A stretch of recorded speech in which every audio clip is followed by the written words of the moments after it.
Het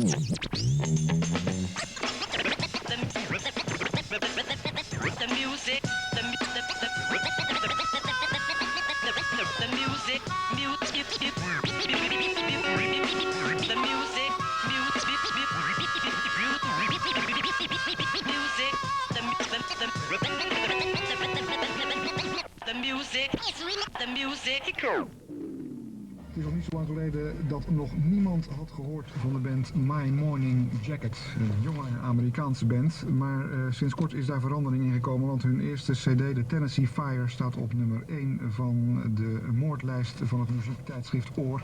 Een toonaangevende lijst voor muziekliefhebbers. En vandaag is zelfs hun foto te zien in verschillende landelijke dagbladen. U kunt ze zelf horen spelen via Radio Rijnmond vanuit onze eigen studio. I was born in East Kentucky, home where the grass is dying, always down and always out, but my morals always seem just fine. Let's see here. That's not us.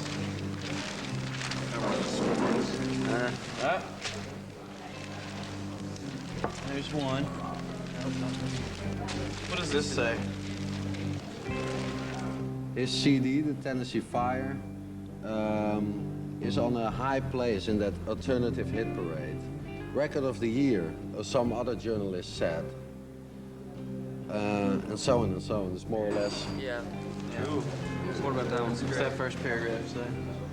Jim James gets compared with the young Neil Young. Wow. Bruce Springsteen, Brian Wilson from the Beach Boys.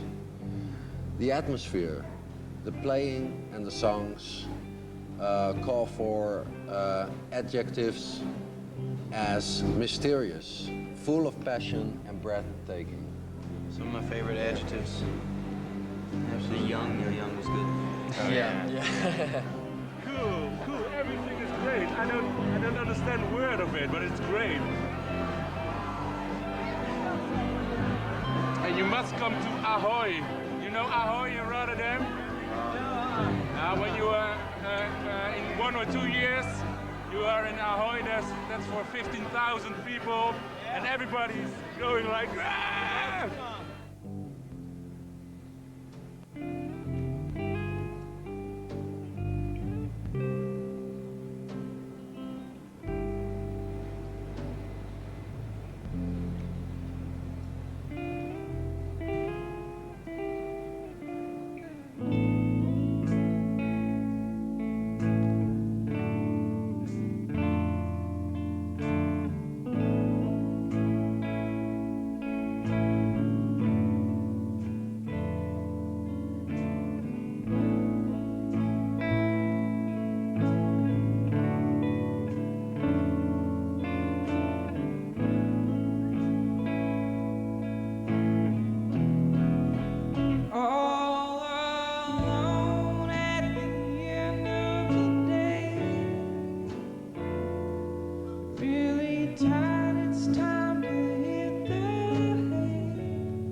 How we got to Holland?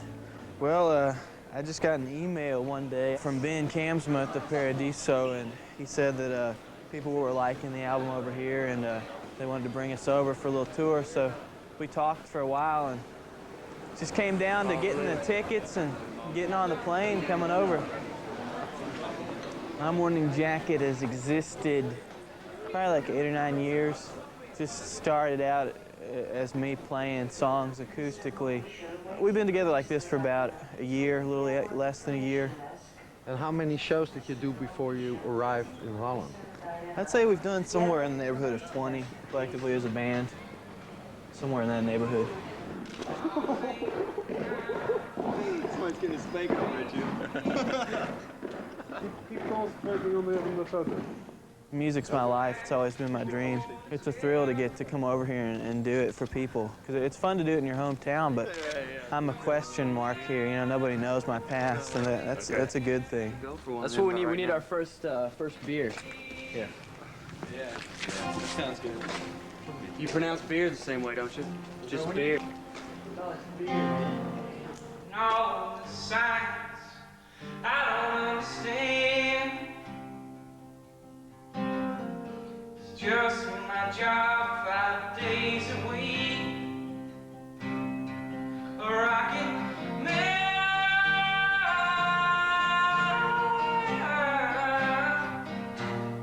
Rocket man.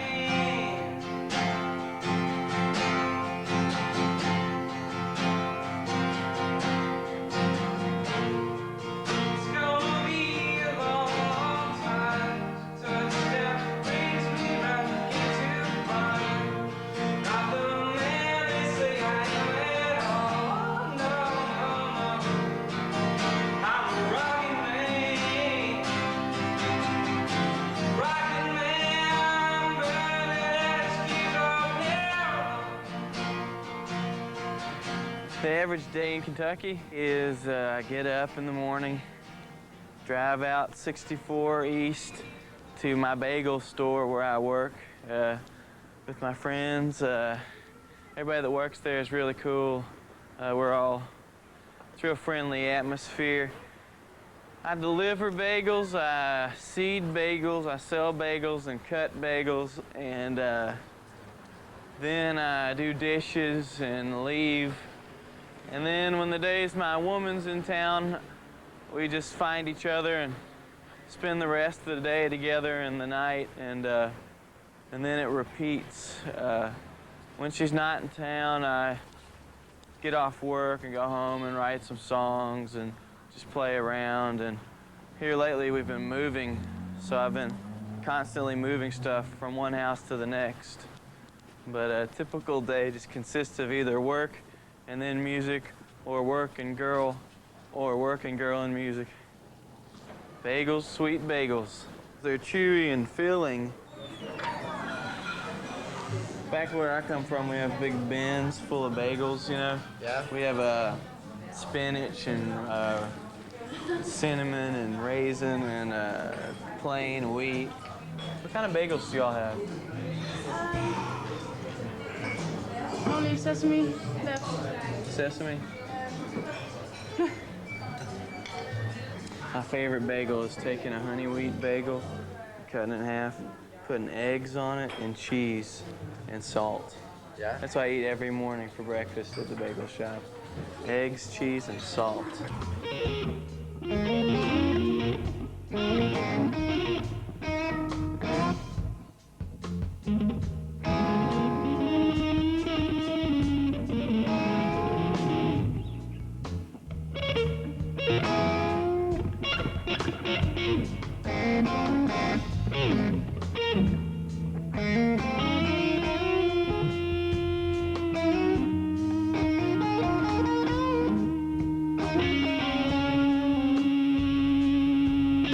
Time we go somewhere, I gotta reach down in my purse to pay your way and your homeboy's way, and sometimes your cousin's way. They don't ever have to pay, don't have no cars, hang around a star, trying to hang around with stars. Like Badu, I'm gonna tell you true. You better show it through. You better call Tyrone. Tell him, come on, help you get your shit. Well, you better call Tyrone. But you can't use my phone.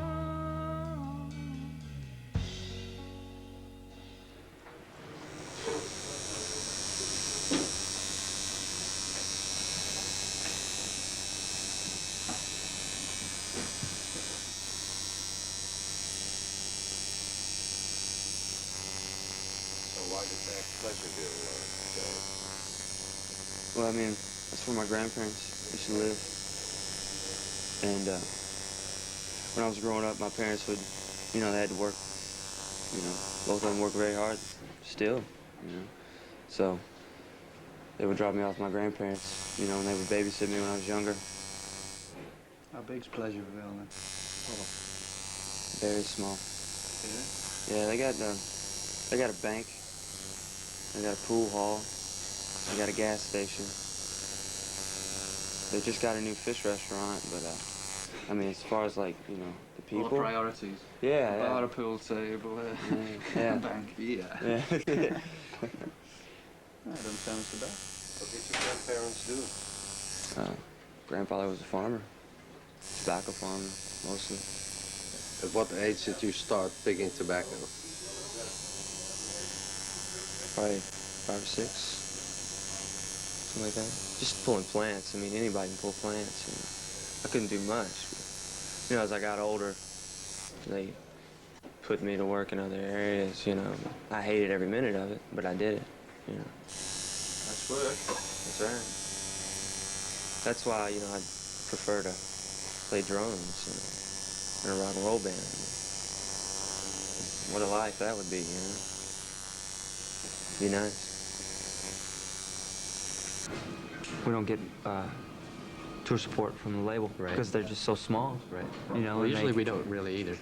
Yeah. So that's what we're saying. You know, we like to do something like you guys do. You know, get in with a good booking agent, see if we couldn't get out there on the road a little bit in the U.S. Did you approach him and say we need help, or did he see you guys, or how did that I think come he about? saw us play or something Yeah, like that. that helps. Yeah, it definitely helps. Yeah, it would help if we played outside of Louisville until now too. Yeah, that would probably help us out a lot. But well, we played Chicago. That's Yeah, right. that's a great play. Where'd you play in Chicago? Fireside Bowl. Don't know it. Really old bowling alley. Oh, cool. Yeah, it was just really small. No publicity at all. None. I know the excuse. feeling. Nobody knew we were there. I know It the was just feeling. kind of like an excuse for an adventure, like Tom says. You know, Go see we Chicago. all pile in the Dodge Dart and just drive. You know, you make it up there, you make it back. It's a good deal. Yeah. You know? I love Chicago. It's a great place to play. Yeah, she was a young girl,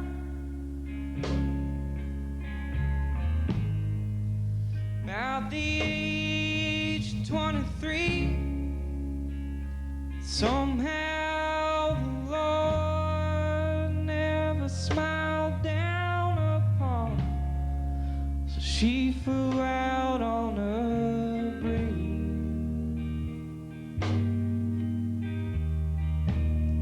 Said, I don't wanna feel a thing.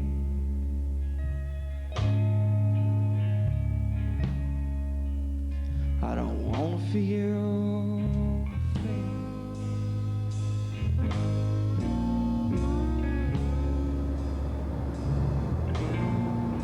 Modern stuff is just like they keep playing everything out over and over and over again, and it's like you've either got your rap and R&B artists who to me are just playing the same themes and the same beats, only the beats are getting weaker and weaker and the singing's getting weaker and weaker. It's almost like it's just a status symbol. It's like I don't see what distinguishes one act from another because they're all doing the exact same thing. So, and the same with popular like top 40 rock and roll bands and stuff like that. It's like they're all doing such the same formula. Music seems like it just turned into a game. It's just like the the guys in the office at the big record company went out and said, okay, there's 4 good-looking guys. We're going to give them some guitars and some drums and show them these songs we've got written out here. Our demographic shows that these songs are the best to sell for this period in time. So they give them to the bands, you know, and those bands are just pushed and pushed and pushed. And so many people, it doesn't really matter what they hear. They just hear it on the radio over and over and over again. It becomes ingrained in their mind and they buy it.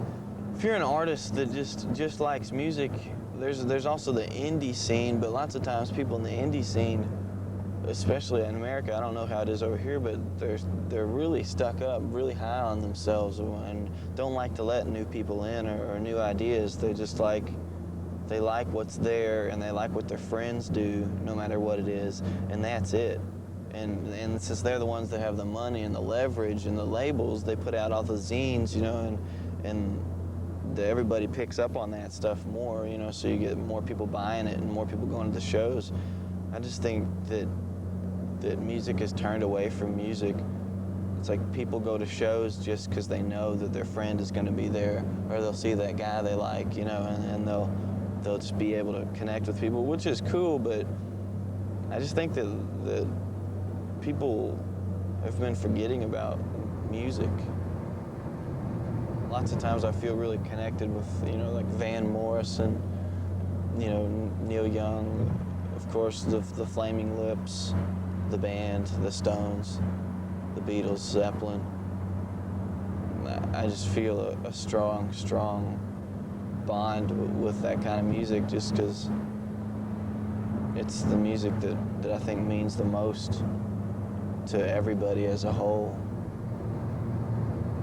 You could sit an old person down with Metallica and they just wouldn't like it because it's too much for them, it's too much for their ears. You know, or you could sit a young person down with like Lawrence Welk, you know, and they would be bored and think it was goofy and stupid. But I think you could sit almost anybody down with, you know, certain selections from the Stones or the Beatles or something, and they could just kind of sit there and listen to it, and it wouldn't hurt them to listen to it, you know, and they'd just say, wow, that was good. So that's where My Morning Jacket is aiming at. That's timeless quality. That's where we try to aim, yeah, I guess. Hopefully, I don't know, that's where we try, you know.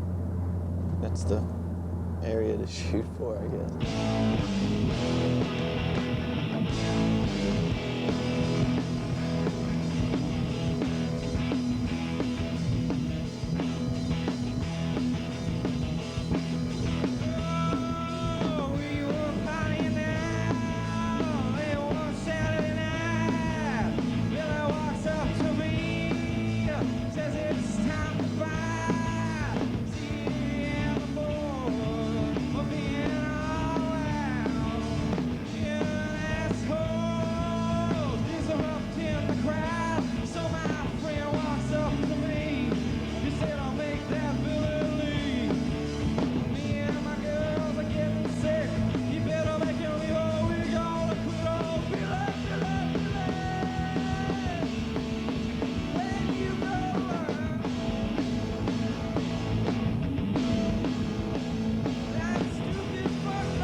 I'm on stage because that's when I get weird and intense. I try to just forget about what it is or where I am. Sometimes that's harder than other times, but that's my favorite, is when everything's right and all the sound's on and everything's going good.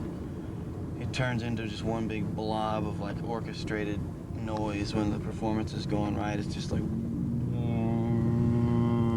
and then the show's over. It's like if everything's going good. But if it's going bad, you know, the guitar sounds too crackly, you know, and everything's slightly out of time. Just weird, not necessarily bad, but just mediocre. I don't think we've ever played a show that I was totally unhappy with.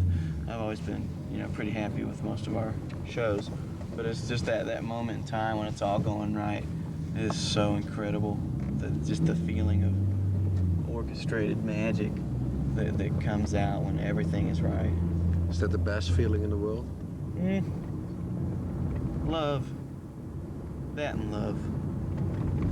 Right there. neck and neck. Those are two great feelings.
Crazy dreams.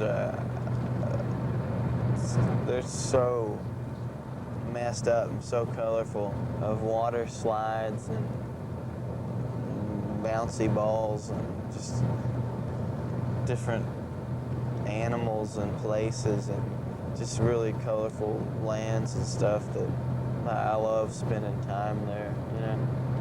It's fun almost to go to sleep because I know that I'm gonna get a good dream probably. The worst dream I ever had, I was on a playground and I was running up a sliding board and I had a fork in my hand, and at the top of the sliding board there's this poodle like barking, and I took the fork and I stuck it in his eyeball, and his eyeball like did this weird bubbly thing, and it just bubbled and like popped all over me, and I woke up, and for some reason that was like just really scared the shit out of me. I have dreams of like people that fly down from the sky, like in the song Going to Hell. It's just like kind of end of the world kind of thing, you know, people riding horses down from heaven, you know, and hell, and just everything blowing up on fire and just everything all fucked up. I don't know, and it's just kind of from the guy's point of he knows that that's coming, and he knows that he's going to hell. You know, he knows that they're coming from him and for him, and there's absolutely no hope, you know, of you know, redeeming himself or whatever. There's just this weird doomed feeling that I get sometimes. I don't think I'm going to hell. I hope not. Down in the sea,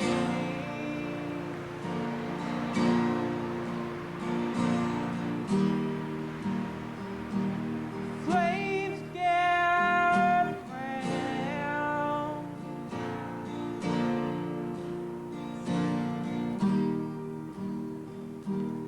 churches and buildings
I think I'm going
to hell.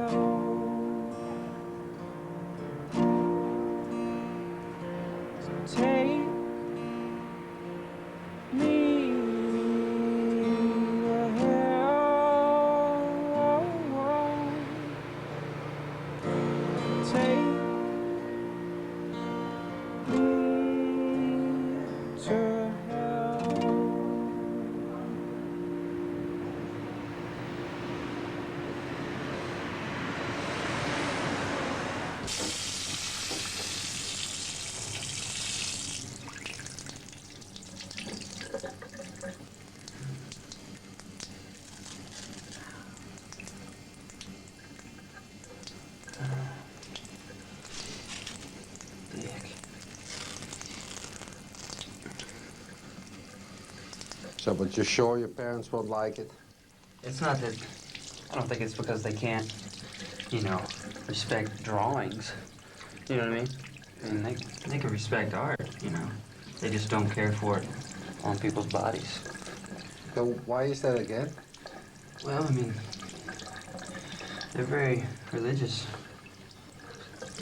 Southern Baptist. And, you know, it's a religious thing of, you know, thou shalt not deface thy body, you know? And this is defacing the body. So, when you got your first tattoo, what did they say? Oh, they're mad. They were really mad. They didn't say much at all. They were just like, you know,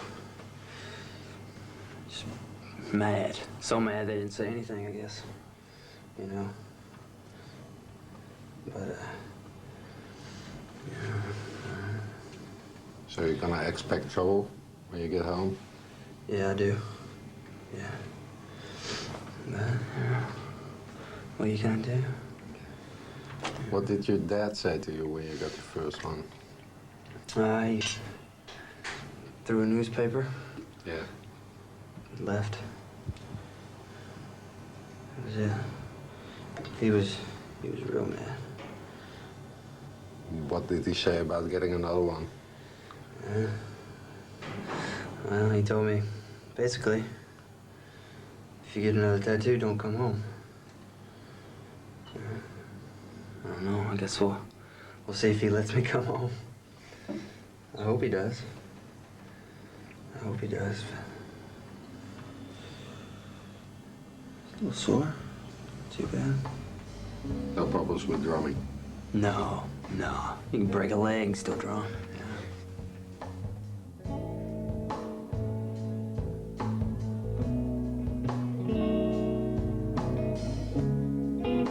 Strolling as the world begun this time, soul is my own.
Several different options, several different pockets.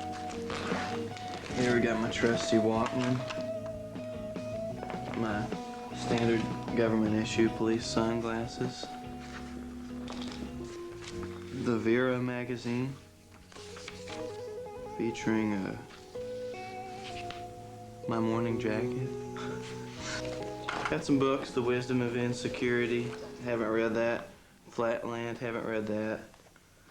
No time to read over here, right? No, Our Tickets, Life, the Universe, and Everything, haven't read that. I haven't had time to read much. The Witches, haven't read that. Then I got my dirty bag filled with underwear and socks. Man, it's bad news. Got a book here that my woman made me for our anniversary, and it's just got pictures and stuff inside it, but I'm not gonna reveal any of those pictures. No? So Are they X-rated? no, they're not X-rated. I'll show you a little something Left it at home. that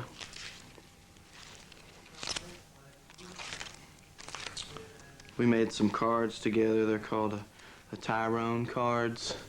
These are just a couple of them. We made them. They're at home. They're covered in some gauze and lamination and stuff, kind of like tarot cards, but kind of a joke about tarot cards. That's her. That's my girlfriend. When she was little, of course. Joe was born in New York City, son of Paul and Catherine. Always down and always out, but his morals always seemed just fine. There will be bigger trees and there will be open minds. There will be days of peace, you'll never have the time. As long as you keep a straight face, I will be there when you die. As long as you keep a straight face, I will be there when you die. The song has taken on a whole new meaning for me now. It's kind of like a dedication to my woman, you know, saying that I'll be there forever. You know, all my life I always wanted somebody that could, that I felt I could love and that could love me honestly. I'd always dated people that were nice, but they always felt like they had to to laugh at my jokes, and I always felt like they had to agree with everything that I was saying. You know, you want somebody who can disagree with you. They don't have to share the same opinions you do, but they can still love you for who you are. And I finally found that person, thankfully. But I guess there's some things that you can't escape in your head, you know, like melancholy and stuff. I used to be much more melancholy, and just around the time that I wrote the songs and stuff, and it's just very recently things have changed to make me happier, but with the happiness comes the paranoia, because you don't know when you're going to lose those things that you've gotten, you know. Not necessarily a constant paranoia, but it's like a new melancholy. Is that the same with this trip over here in Holland? That you think, well, pinch me. Yeah. Yeah. Exactly. I was